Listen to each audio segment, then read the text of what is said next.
Hello दोस्तों, स्वागत है आपका केडी वॉइस स्टोरीज चैनल में। दोस्तों, हमारी आज की कहानी है विधवा। मैं एक विधवा थी। मेरे पति की मौत 15 साल पहले ही हो गई थी। मेरा एक बेटा है, उसका नाम निर्मल है। 1 साल पहले उसकी शादी रीता नाम की लड़की से हुई थी। रात भर निर्मल के साथ कमरे में रहकर मेरी बहू रीता जब बाहर निकलती तब वह मुझको ऐसी निगाह से देखती थी जैसे मैं एक तरसती हुई औरत हूँ। मेरी उम्र 37 साल की थी। मेरा बदन सुडौल था।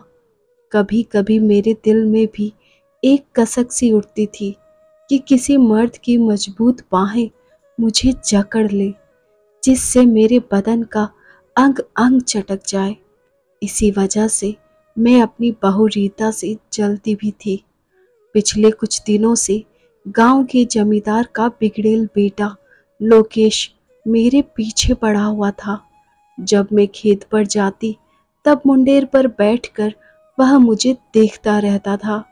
मुझको यह अच्छा लगता था और मैं जानबूझकर अपने कपड़े इस तरह ढीले छोड़ देती थी जिससे मेरे उभार दिखने लगते थे।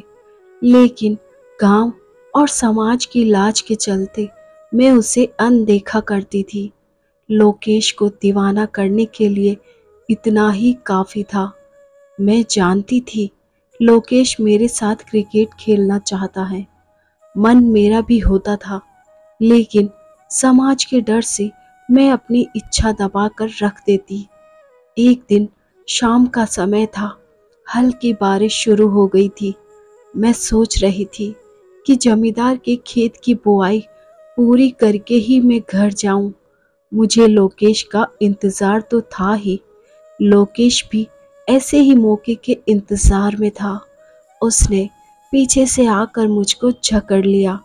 मैं कसमसाई और थोड़ा चिल्लाने की भी कोशिश की, लेकिन फिर मेरा बदन जो लंबे समय से इस जकड़न का इंतजार कर रहा था वो निढाल हो गया।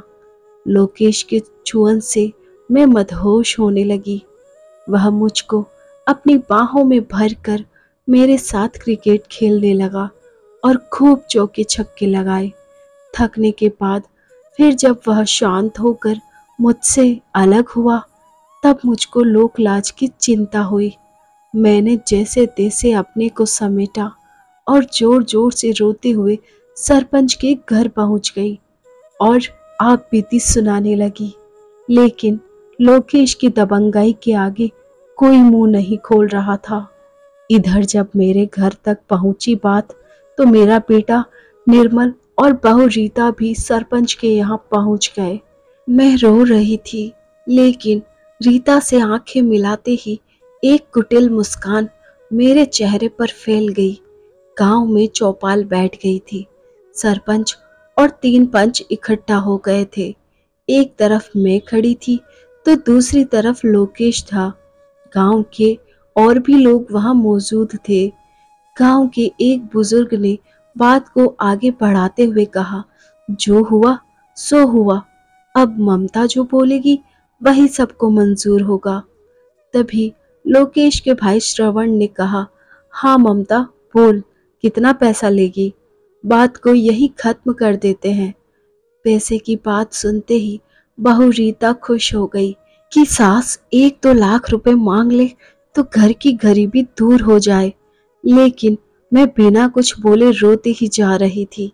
जब सबने जोर दिया तब मैंने कहा, मेरी समझ में सरपंच जी लोकेश का जल्दी से ब्याह रचा दे, जिससे यह इधर उधर मुंह मारना बंद कर दे। मेरी बात पर सहमत तो सभी थे, पर लोकेश की हरकतों और बदनामी को देखते हुए भला कौन इसे अपनी बेटी देगा। इस बात पर सरपंच भी चुप हो गए।